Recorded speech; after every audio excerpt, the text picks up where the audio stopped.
Hey guys, what's up? It's Greg Srisvasti with the Find Your Film podcast. Just a couple of quick things. I have two sets of interviews for this podcast. The first one is with Haroula Rose. She's the filmmaker and co-writer behind this new movie called All Happy Families. Centers on a Chicago family. They meet in the family home and a lot of stuff happens. There's Rob Hubel. He plays a TV star and he's the golden boy out of the family. And then there's also Josh Radnor. He's the one who's caretaking the family home, and he's a bit of an Arrested Development, middle-aged kind of, or maybe late 30s, early 40s kind of guy. And he needs to get his act together. And the brothers butt head because one brother is obviously the Rob Hubel character is successful. The Josh Radnor character who wants to be a writer is definitely not successful. He's in a huge rut. The parents are played by Becky Ann Baker and John Ashton. All four of these actors do a great job in All Happy Families. I really I loved director Haroula Rose's previous movie, Once Upon a River. That movie also starred John Ashton. So it's great to see John Ashton, as who you guys may know best from the Beverly Hills Cop movies. John Ashton starred in Once Upon a River several years back, and now he's back playing the patriarch of this, four-member family. Movie also stars Colleen Camp, Chandra Russell. I'm not looking at IMDb. I'm just looking, my little brain, I'm just trying to dredge up some stuff. When you look at All Happy Families, you might think it's just an average family drama, melodrama. Why watch it in theaters? Because first of all, it's a miracle that it's in theaters this weekend. Indie film, low budget, I'm assuming. How did it get to theaters? I should have asked Haroula Rose that question, but I think one reason why is it's a good film. It's a very good film. Really enjoyed it. The visuals, which asked her about during the interview, is on point. It's an indie film, but it does not look cheap whatsoever. The colors are warm and inviting. At least I was very invested in their respective problems in All Happy Families, right? All Happy Families is pretty much a play is on just families are not really that happy. They're very dysfunctional. They love each other. It's a tale as old as time, of course, but I think through the POV of Haroula Rose and her co-writer Coburn Goss, it's a really beautifully rendered story. And I love the fact that it didn't go for really cheap saccharine moments. It just it's one of those family dramas that feels that they're living in the present, they're working things through, and there's no easy answer to anything, right? And each of these people, I was invested in their characters. I liked the performers. I liked the actors. I liked the roles. I liked the screenplay. I liked everything. The only thing I did not like, and this is also a half complaint and half compliment, was this family. They're the Landrys. Okay, they're very likable. I wanted to see more of them. And All Happy Families, I'm sure it's great if you're a cinephile. When you see the time 90 minutes, you can say, "Well, this is cool. I can take 90 minutes and go on to the next movie." But as for the purposes of this film, the Landrys are such a unique and interesting bunch that I really wanted to see more of them. And I asked Haroula Rose during the interview if there's a chance that there will be any kind of continuation of their story. If the movie is just a standalone, it's still a movie that I enjoyed. That said, I just really love these characters and hope there's more from the Landrys in All Happy Families. Currently in theaters as of this weekend, so check that out. That's the first interview. Second interview is with Juan Pablo Raba. You might know him from the series 6, Narcos. I think he was in a series called Wild District. I'm going off the top of the dome right now. So he was also the bad guy in The Marksman. He starred in Peppermint. Did I say Narcos? So in Coyote, he was in a short-lived TV series called Coyote. He was in a movie with John Cena. Yeah, John Cena last year. And also Alison Brie, the movie, I think it's an action comedy that I still haven't seen called Freelance. I guess it just passed my purview. And after interviewing Juan Pablo Raba, there's a better chance I'm going to see Freelance. I might go back actually and go see a series that I think he really is proud of called Six. I want to see that. And I also want to see Wild District as well. But before I get to the Freelance stuff, but that's just me talking out loud. He's good here. He's good in Long Gone Heroes. He plays Guapo, a mercenary who joins his good friend. His good friend's named Gunner. Gunner's played by Frank Grillo. So Gunner, Guapo, and a bunch of other mercenaries or military guys, they are in Venezuela, and they are trying to rescue the niece of Gunner. The niece of Gunner is played by Eden Brolin, and the journalist, that journalist slash niece, is she came away with some really secretive and controversial just information regarding this corrupt general played by Andy Garcia. Thus, this journalist is highly in trouble because she has ownership of a video that the Andy Garcia character is trying to get, and she won't give it to him. And so leads the tale of Long Gone Heroes. And it's a very first-rate action thriller. It's directed by John Swab. Juan Pablo Raba also talks about the movie in the interview, but he also discusses his new podcast, which I don't speak Spanish, so maybe I'll subscribe to it on Spotify, but it'll be nice if I just maybe start learning a little bit Spanish by listening to this podcast. Maybe put it on the background when I'm doing stuff, and maybe as the months roll by, I'll actually understand and pick up some real conversational Spanish down the road, because the podcast supposedly, I think if I recall, he talks about mental health, and he interviews people from so many different facets of life for his new podcast. It's called Los Hombre Si Lloran. So I'll put a link on that, where to find his podcast, in the show notes. And I'll also leave links where to find Long Gone Heroes, which is also in theaters, but it's available on digital. So I'll leave an Amazon link where you can purchase it on Amazon and help the crew over at me and the Cinematics crew for a little bit of commission, if you so please. But if you don't so please, however you see Long Gone Heroes, or All Happy Families, just give those two movies a shot. Okay, so those are the two interviews for Find Your Film. Lastly, I am giving away 2 Blu-rays for this movie called Before Dawn, and it stars Levi Miller in this World War I drama. It's an Australian film, and it's very, very good. It's from Wellgo USA. It's being distributed by them, that is. The bonus features on this Before Dawn Blu-ray is a behind-the-scenes making of the movie and the trailer. Like All Happy Families, and in a way also Long Gone Heroes, Before Dawn is an indie project. So you're not going to expect the type of visuals of, say, a 1917. That said, Before Dawn still looks good for its budget.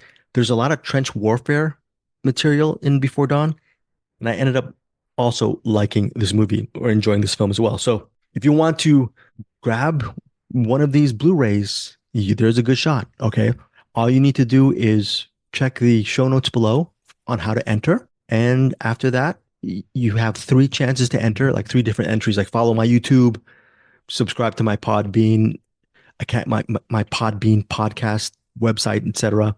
And then third one is join my Cinematics Facebook group. You only have to complete one of them, and if you complete one of them, you are entered into the giveaway. The giveaway ends on Saturday, September 28th at 8 p.m. Pacific time. I'm giving this Blu-ray giveaway, 2 Blu-ray giveaways, 7 days. Okay.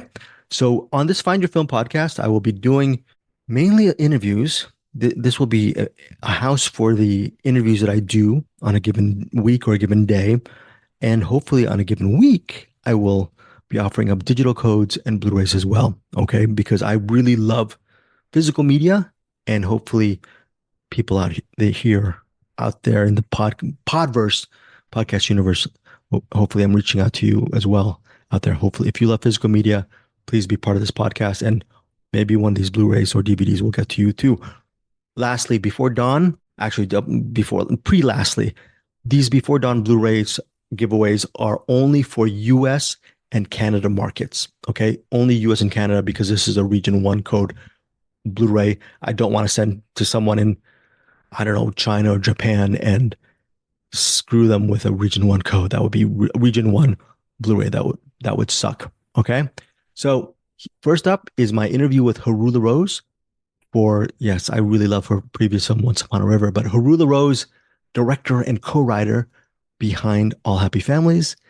And last but not least, you have Juan Pablo Raba, who plays Guapo in the new Frank Grillo headline film, Long Gone Heroes. Hope you enjoy both interviews. Enter my Before Dawn. Enter the Before Dawn Blu-ray giveaway. And thank you for supporting me over here at Find Your Film. Take care, guys. Bye. How are you, Harula? I'm good. How you doing? Good. Spoke to you several years back from a movie you did called Once Upon a Rivers, No, I remember. Yeah, Oh, that you was a re great conversation. I felt like I was thinking back, and it does not feel like that long ago. How crazy. it yes, with everything moves very, very fast. I'm here with Haroula Rose, filmmaker behind All Happy Families. First off, without giving too much away, what I really loved about this film is it didn't cater to the, I don't mean lowest common denominator, but there's so many movies, family dramas where everything is solved at the end. And I feel like your film gives us a snapshot into these people's lives. Was that one of your many intents into crafting this film? Yeah, it was. Thanks for noticing that.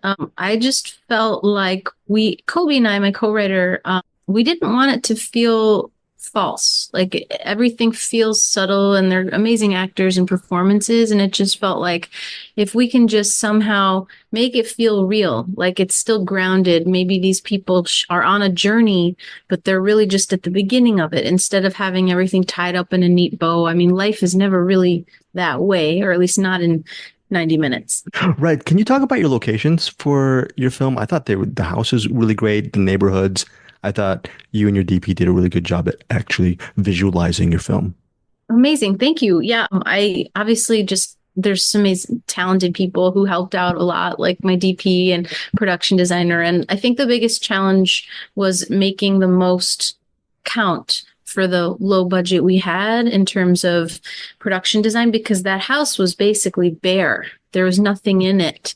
And so our production designer had to build it out like a set, like a true, almost like a TV show, like a set. And so how to do that in the best possible way and the most economical way was definitely a challenge. And then the rest of it was really a lot of favors because it's an independent film. And so when we got the boat ride, that was, a connection through a friend of Kobe's, or like the bar and restaurant stuff, or the office building was my dad's, like just really friends and family doing our best and trying to make it all feel like it was part of the same vision overall. I am clueless as far as, well, I can know when a movie's shot in film and digital to an extent, but I really love the fact that your film didn't look cheap. Is that hard to do? Or what kind of cameras did you use? Because it looked lived in. It was really good. Thank It's a you. very good look. And as Thank an you. idiot, I don't know all the little subtleties. What are the subtleties that go into making your film look more than low budget? Because I thought it was really good looking. Thanks so much. Honestly, it's choosing good lenses more than the camera. It's choosing the right lenses that give you a good kind of dynamic range so that you don't have to worry about lighting things in a way that feels unnatural and overly lit, because I never really liked that vibe, on old sitcoms or TV shows that just look very like flat. So that's one thing, and having some dimension and shape to things and choosing a really nice color palette throughout. So in every frame, you're kind of looking at something that gives you a little bit of blue and white and green, and just trying to make sure you're always having that in mind. So for our set, it was really nice to choose the color green, like an earthy tone, and the house being a kind of character in the family. And then also in post-production, you can do certain things when you're doing a great color grade and get really specific and nerdy about how you want things to look and feel, or add a little bit of film emulation if you want. We did like subtle things in the color grade. So if you're making the right choices throughout, you really don't need to break the bank, or you don't have to shoot something on film anymore. Although I'd love to have that experience someday. I don't feel like as romantic about it. That said, does it, with all of these kind of details, does that make your post elongated as opposed to the regular post? Because was it a long process, or does the length, it doesn't really matter to you because you're probably an obsessive. You probably want to spend as much time as you want on the film. Does it matter if it's a day or a couple of months? Well, editing takes a long time for me. I'm sure there's people who can just like slap something together quicker, but I really, really like to go through all of the nuances of each of the performances and takes and look at like what's the best way of showing something. And I feel like also with a comedy that's also got drama in it, finding that balance, like striking that balance of not being too funny and not being too dramatic. So this one did take a while to edit, but I kind of love that process, even though it's sort of tortured, because you know when you're finally there, but it does take a while. I think. Guess in the big picture terms, when I saw Once Upon a River, maybe 5 years ago, 4 years ago, Yeah, 2019. I can't believe it. Oh my God. unbelievable. One of the many things I loved about that is just John Ashton. And I was frustrated because I was thinking, I want to see him in more films as a cinephile because he was Yeah. so great in that. So I'm the cinephile, you're the filmmaker. How much does it mean to you personally to have him by your side for this project and having that just through line of a working relationship with him? Oh, I love it. I love when you have a certain familiarity with people, and I would 100% work with him and all these other people again once you have a certain kind of, their shorthand and their range, and it's just a beautiful conversation, especially when you've worked together before. So with John, it was really great because when we were writing this, I kind of knew he would do it. Like I knew he'd be perfect for it, and so hearing his voice saying some of the lines, we were like cracking up as we were writing it. Yeah, that's amazing. Well, I was looking at past interviews and you said, Josh is a friend from years back as well. The fact that he's also an indie filmmaker, he's had experience a lot as an actor, and you guys are friends. Did that help the Oh, production as far yeah. as that collaboration? Definitely. Like he's such a dream because he has so much experience. Like you talk about like the 10,000 hours you need to be an expert or a master at anything. And, he has so many hours of knowing his own instrument and muscle as an actor. But what's really special about Josh is that he's also a great filmmaker. I love his movies, and he really understands just getting to the truth of something. And he also kind of knows, he's like, oh, I think I have one more. I want to try this one other thing. And it's pretty awesome when someone has that. And I felt like all of these actors brought so much to the table in that way. And because he's been a director, it really helped a lot, actually. And he was so patient. There were times where I remember this one scene at the end of the movie. Well, I don't want to give it away, but the scene on the street at the end of the movie with Chandra. And we had like all of these cicadas going, and it was just unbearable. Like the sound was overwhelming, or like traffic, or just certain things that you couldn't plan for. So certain lines that he had to repeat like 50 times. I felt so bad for him, but he had infinite patience and was just sort of like making a joke about it. Such a great attitude. And obviously being old friends, I've known him for like 14 years, 13 years now, and we know each other via music. So it's really nice being able to collaborate in this way that's new for both of us. I really loved working with him. He's an amazing actor, and I feel like he should have his own show, honestly. This one of the themes of this drama slash comedy is the fact that we really aren't entitled to a lot of time in this world. Was that one of the things that really, when you started writing the script, did that come from a real place? Did you start it from a real place and then build your story from that theme? Yeah, I kind of felt like, I don't know about you, but I kind of always feel like a late bloomer in a way that, oh, I wish I already had accomplished this or that by the time I was 20 or 30 or whatever. And I feel like it's kind of nice to see these people realize they don't have an infinity of time left in their lives, but they're still trying to be better or make certain changes, or at least have the awakening or awareness for those of them who, have the little wake up call that, like, even if you're in your 40s or 50s or 60s or 70s, like it's not really too late.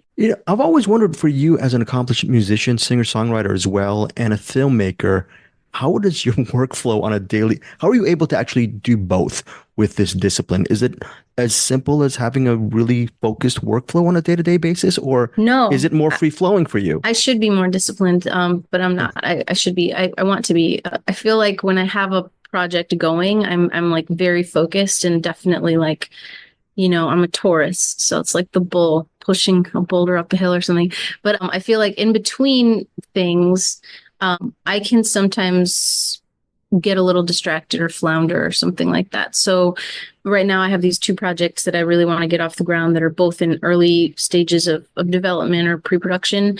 And I have a record that I want to put out. And I just have to see sometimes what the timing's going to be. Like, does it really seem like this is going to happen, or do I have time to do this? But music's so easy and accessible. Like, I can go record a few songs right now, and it doesn't take an army of people and a ton of money or anything like that. So it's very liberating and fun and easy. And with a film, I feel like it's just harder. You just have so much more effort and time and energy spent on other things that aren't just the making of the thing. It's like raising the money, making sure the script is okay, and until you get to set, and then it feels like you're finally making the thing. But then really you make the thing while you're editing it. Yeah. This is a curious question with Once Upon a River. Does that lead actress, does she still act? Because she's so fantastic in your film.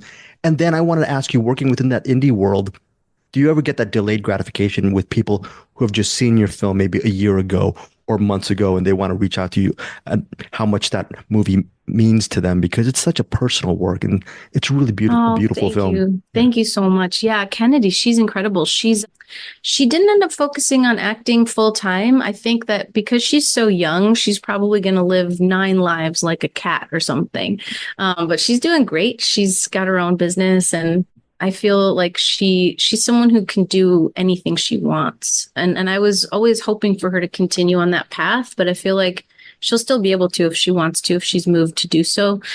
What's been really cool is seeing things like, John Ashton did the Beverly Hills Cop movie. So that makes people curious about him. And like Tatanka did the Martin Scorsese movie, Killers of the Flower Moon, and some series. So it's been cool seeing it have a life, even because 2020 was such a weird time to release a film.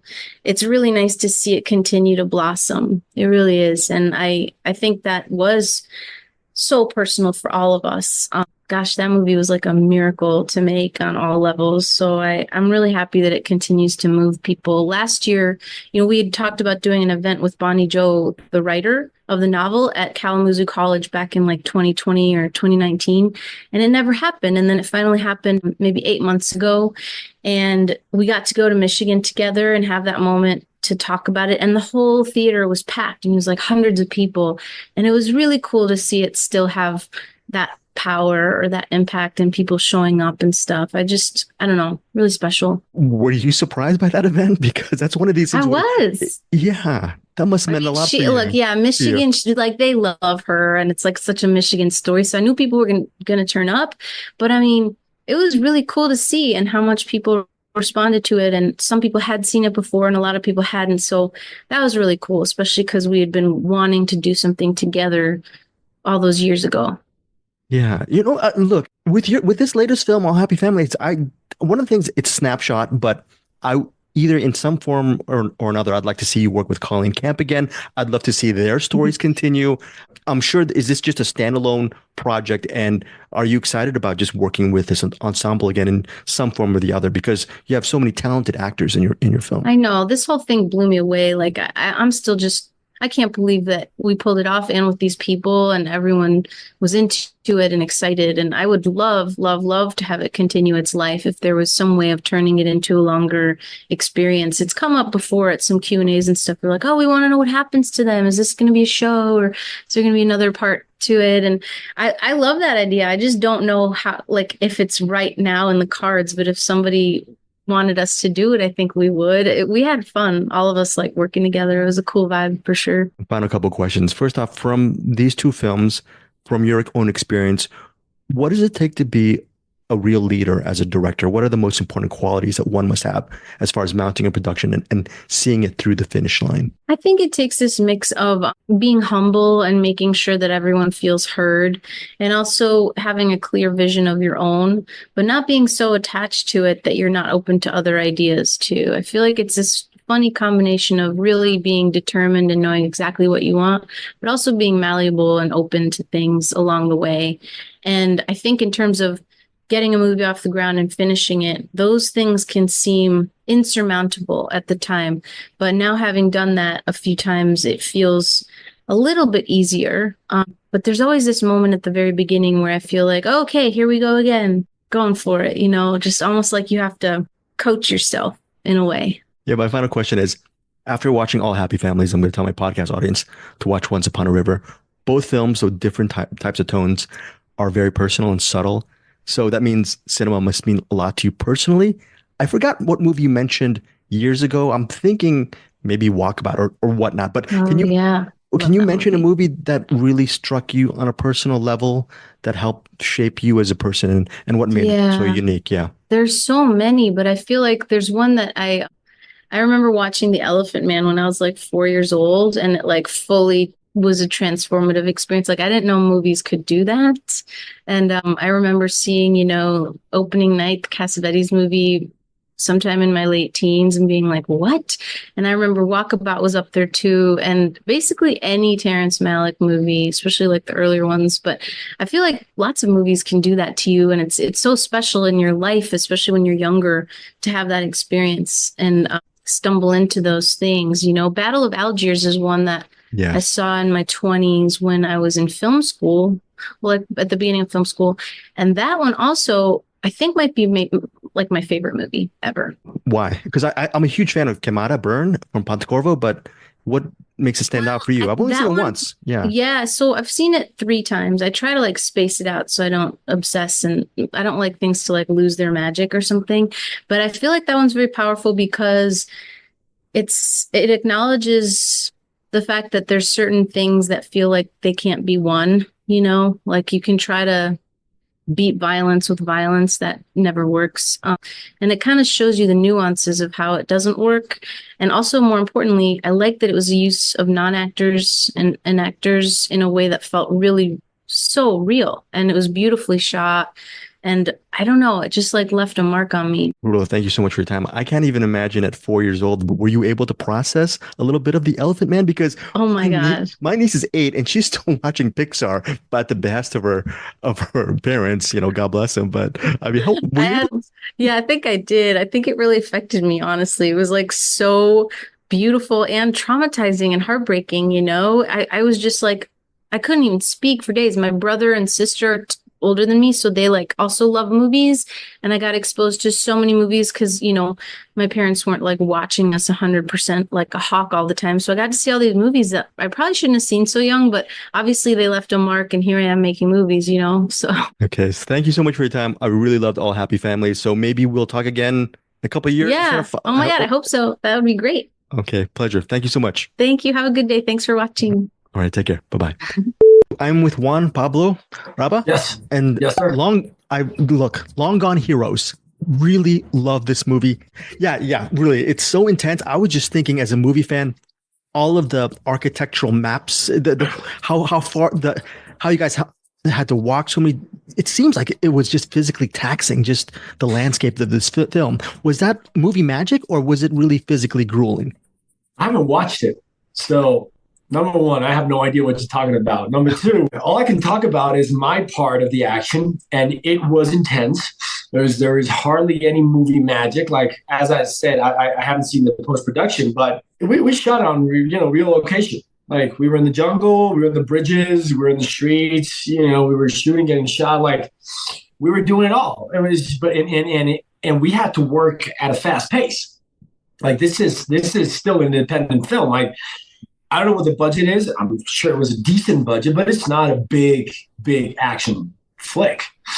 So we were working on a budget, and we were restricted on time, and we had to make it happen.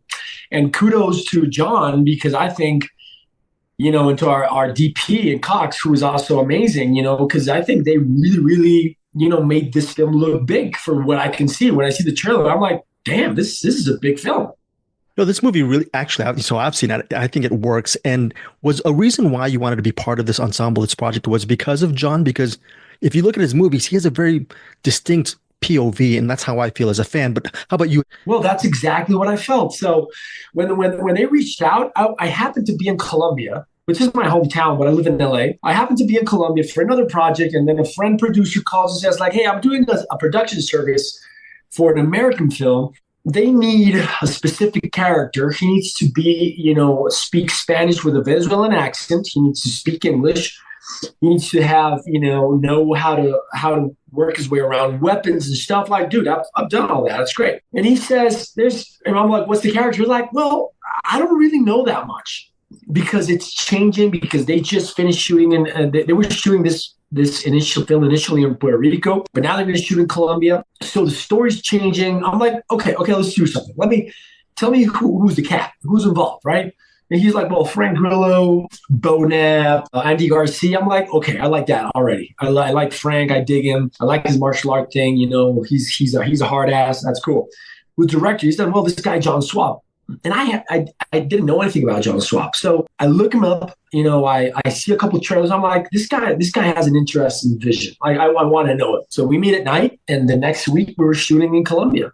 That was it. I'm like, dude, I don't know what we're going to shoot. And if you still ask me, what kind of movie did you shoot? I was like, I don't know. I just came in, I had the coolest character intro in my career, that for sure. But I really don't know what we're going to do, but it was a big collaboration. So we talked a lot with John about that character, about what we wanted to portray. And, there's always, especially in action films, there's always, you could go two routes. You could go, I'm not going to say the easy way because there's no such thing, but you could go kind of straightforward and say, this guy is this, and this is what he does, and, and that's it. Or you can go through the guy that, who is this guy? Why do I suddenly feel that he's a lot more human than he is supposed to be?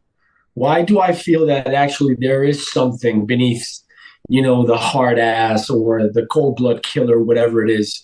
And that route, I always think it's the most interesting one. It's when you really try to create a multidimensional universe around the character, even if you don't have a big chance to do it.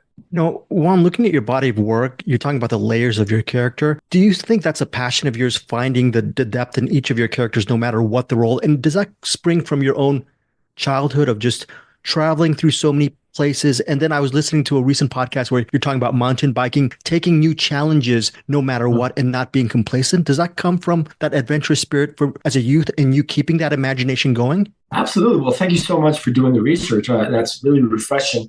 Yeah, the deal is, like the straight line is always the fastest, the fastest way from point A to point B. I can play that. I can do that, but it's just not as interesting. And my favorite part, there's two parts I really enjoy about my job. I would say they might be the only ones I actually really enjoy, which are creating the character, creating that universe, because it becomes an exercise of empathy, right? It's like my life could not be more different than that of a mercenary. I mean, we live in opposite sides of the world, right? But suddenly I have the opportunity to play a guy. So how am I going to play him? What am I going to do with him? How am I going to portray a real human and not just a killing machine I am going to destroy, I need to show a human. So what do I have? Okay, he's from Venezuela. I live in Venezuela. I know that conflict very well. The conflict is in the border of Colombia and Venezuela. That's where I live. I live in Colombia. I know the conflict very well. I know how to have my way around guns. I've received military training. I appreciate that universe. I really, I'm fascinated by the idea. I'm not a gun owner. I know a lot about guns, but I'm not a gun owner. I don't want to be. I have no particular interest in war, but the psychology of a soldier is something that really interests me, because these are guys that are willing to give their life, not for the country, just for the dude on his right and dude on his left. So that's it. Okay, let's put all this in a melting pot and see what comes out. One final question, a very quick question. And you talked about the exercise in empathy. Can you just talk about, my apologies because the pronunciation, but Los Hombres si Lloran? Can you just talk about that podcast and your venture forward in empathy and humanity? And thank you for your time. No, of course, please. Thank you. Thank you for, as I say, doing your research. That's pretty cool. So 2 months and a half ago, I launched a podcast called Los Hombres si Lloran, which translates into Men Cry. And I did this because as I am navigating my own personal midlife crisis, which of course involves a bunch of mental health challenges, I discovered that us men, we just don't talk enough about this topic. We don't. For whatever reason, because we were raised that way, or because we think that we're going to look weak and we can never look vulnerable, and there's a whole stream or current in the internet right now of what being a real man is, and the way you have to treat women, and how you cannot be weak, and how you have to be strong, you have to conquer, right? And fight and destroy and be a millionaire. And I'm like, whoa, wait a second. That might work for you, but what if it doesn't work for others? I know it doesn't work for me. I know I like to talk about my feelings. I know that as I was navigating my midlife crisis, and suddenly I'm thinking maybe things are better if I'm not around. I'm like, wait a second, where is that coming from? Like, then this doesn't get better by getting out and grinding, and making the day and making the $1 million. Like, I'm not interested in that. I want to have real conversations with real men about their feelings. Because I'm sure that if we do that and we put these conversations on the table, it's not only going to help men, it's going to help also their women around. So what if a guy who is just so stressed because he can't make ends meet and he doesn't know if he's going to lose the house, what if instead of maybe mistreating his wife or mistreating his children or just going out and finding a mistress or getting drunk or doing drugs or in the worst case scenario, committing suicide? What if this guy just has an environment, a safety net where he can just raise his hand and say, I don't know how to deal with this. I just don't know.